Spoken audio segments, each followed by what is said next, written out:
ሳንታ ተመልሷል ይላል። ምንድነው ነው ያልከው? ኮሜዲያን እሸቱ ተመልሷል። የመጀመሪያው ፕሮግራሙም ድንቅ ልጆች ሆኗል ማለት ነው። የመጀመሪያዋን ድንቅ ልጅ ይዞልን ተመልሷል ይላል። እቺ 2 ሚሊዮን ብር በጣም ጠቁማለች ማለት ነው። ከዚህ በኋላ ለሰራተኛና ለቤት ኪራይ አይጨነቅም። 2 ሚሊዮን ብሩ በየወሩ የሚያገኘው ይሸፍንለታል። ሰዎች ሜምበር ሆነውለታል። እንግዲህ ሳንታ ተመልሷል። አጨብጭባ። በዛሬው ኤፒሶድ በመጀመሪያው ኤፒሶድ በድንቅ ልጆች የመጀመሪያው ኤፒሶድ ማንን ይዞ እንደመጣ ልንገራችሁማ። በዚህኛው ኤፒሶድ እንግዲህ ማዕዶት ስለሽን ይዞልን መጥቷል።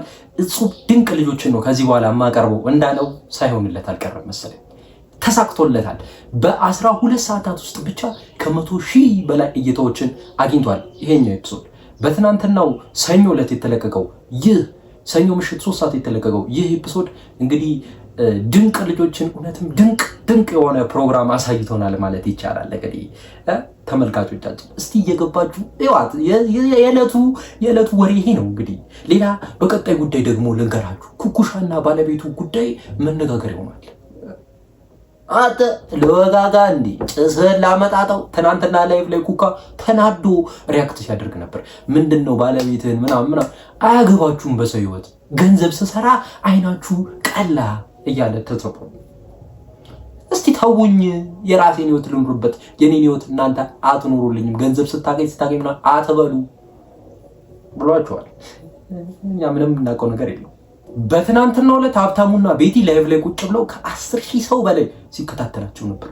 አይ ሰይፉ ህይወት ተቀየረ ይላል። ጊፍት ሲዘንብ ነበር አሉ። የፍቅር ዘፈን ሲዘፈን ነበር። ያመለጣችሁ ሰዎች ያው እኔ ነገርኳችሁ፣ አታዝቡ።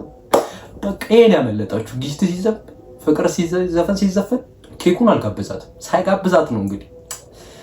አይ ሴት ልጅ የዋህ እኮ ናት።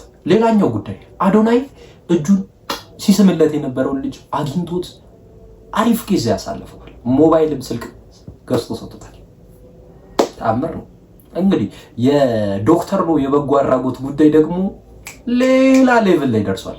17 ፕሮ ማክስ በ1 ቴራባይት ለአንድ ወጣት አስረክቧል። የማዘርን ጉዳይ ሊያስጨርስ ከዛዜ የመጣው ወጣት 17 ፕሮ ማክስ ከዶክተር ነው ተበርክቶለታል። ቤት ለመስራት የመጣው ዶክተር ነው ትኬት በመሸጥ ያግዘኛል ብሎ ነበር ወደ አዲስ አበባ የመጣው። ነገር ግን ዶክተር ነው 17 ፕሮ ማክስ ገዝቶ ብሎ ሰርፕራይዝ አድርጎታል። እንግዲህ አሪፍ ነበር። እውነትም የሱይ ዶክተር ሳይሆን አልቀር ማለት የልብ ዶክተር። ኤኒዌይስ ላይክ፣ ሼር፣ ኮሜንት፣ ሰብስክራይብ አድርጉ። ምክንያቱም ይህ አጀንዳ የማይጠበት ሀገር ስለሆነ አጀንዳውን አጥር መጠን አድርገን ወደ እናንተ የምናደርስ ይሆናል ማለት ነው። ላይክ፣ ሼር፣ ኮሜንት አድርጉ።